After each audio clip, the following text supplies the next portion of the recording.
Bismillahirrahmanirrahim. Assalamualaikum warahmatullahi wabarakatuh. Perkenalkan, nama saya Irpia Ainun Awalia, NIM 105401115820, nomor urut 12 dari kelas 3F. Di video kali ini saya akan menjelaskan atau memaparkan materi mengenai yang pertama, cara menyusun perencanaan pembelajaran. Kemudian materi yang kedua, saya akan menjelaskan mengenai cara menyusun program dan penerapan pembelajaran. Materi pertama yang akan saya jelaskan yaitu mengenai cara menyusun perencanaan pembelajaran. Jadi sebelum kita mengetahui bagaimana cara menyusun perencanaan pembelajaran, akan alangkah lebih baik jika kita mengetahui apa sebenarnya perencanaan pembelajaran itu. Jadi perencanaan pembelajaran yaitu proses pengambilan keputusan tentang perubahan perilaku serta rangkaian kegiatan yang akan dilaksanakan untuk mencapai tujuan pembelajaran dengan memanfaatkan potensi dan sumber belajar yang ada. Kemudian cara kita dalam menentukan perencanaan atau menyusun perencanaan pembelajaran, cara yang pertama yaitu menentukan tujuan pembelajaran atau merumuskan tujuan pembelajaran. Jadi dalam tujuan pembelajaran, tujuan umum pembelajaran yaitu standar kompetensi dan kompetensi dasar itu sudah ditentukan oleh para pengembang kurikulum. Kemudian guru itu dituntut untuk membuat indikator pembelajaran. Kemudian cara yang kedua dalam menyusun perencanaan pembelajaran yaitu dengan memilih pengalaman belajar. Guru harus bisa mengembangkan emosi dan mental siswa. Contohnya itu supaya guru bisa mengembangkan mental siswa yaitu dengan cara pembelajaran kelompok. Kemudian cara yang ketiga yaitu menentukan kegiatan belajar mengajar. Jadi dalam menentukan kegiatan belajar mengajar ada dua pendekatan yang dapat kita pilih. Yang pertama ada pendekatan individual, kemudian yang kedua ada pendekatan kelompok. Kedua pendekatan ini dapat kita pilih sesuai dengan porsi mengajar kita masing-masing. Kemudian cara yang keempat yaitu menentukan orang yang terlibat dalam proses belajar mengajar. Jadi guru itu sebagai pelaksana atau pengelola kelas. Guru harus bisa terlibat atau bisa membuat suasana belajar yang baik bagi siswa,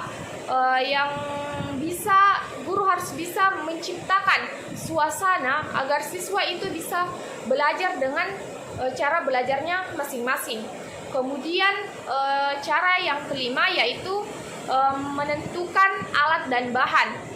Dalam menentukan alat dan bahan, guru harus mempertimbangkan tujuan pembelajaran.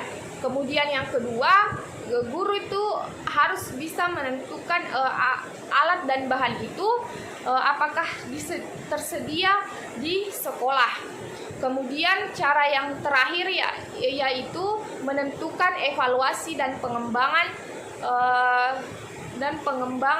perencanaan pembelajaran. Dalam menentukan evaluasi pembelajaran ada 3 aspek penilaian. Yang pertama penilaian sikap, yang kedua penilaian pengetahuan, yang ketiga ada penilaian keterampilan. Gunanya diadakannya evaluasi yaitu untuk mengukur keberhasilan guru dalam mengelola kelas dan keberhasilan seorang siswa dalam mencapai tujuan pembelajaran. Materi kedua yang akan saya jelaskan yaitu mengenai cara menyusun program dan penerapan pembelajaran. Pertama, saya akan menjelaskan mengenai cara menyusun program pembelajaran. Jadi program pembelajaran itu terbagi atas 2. Ada program pembelajaran semester, ada program pembelajaran tahunan. Kemudian cara menentukan program pembelajaran ada dua. Yang pertama, kita harus menentukan tujuan yang jelas. Kenapa kita harus menentukan tujuan yang jelas?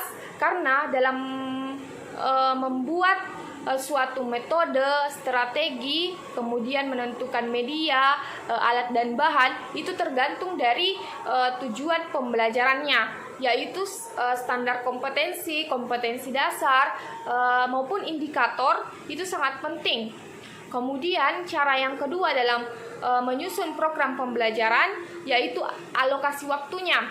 Alokasi waktunya itu fungsinya agar pembelajaran itu terarah untuk mencapai tujuan pembelajaran. Tadi sudah dijelaskan mengenai cara menentukan program pembelajaran. Selanjutnya saya akan membahas mengenai cara menerapkan pembelajaran. Yang pertama yaitu sikap dan gaya mengajar guru.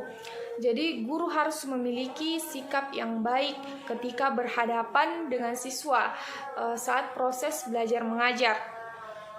Karena sikap dari seorang guru itu nantinya akan ditiru oleh siswa, apalagi bagi siswa sekolah dasar.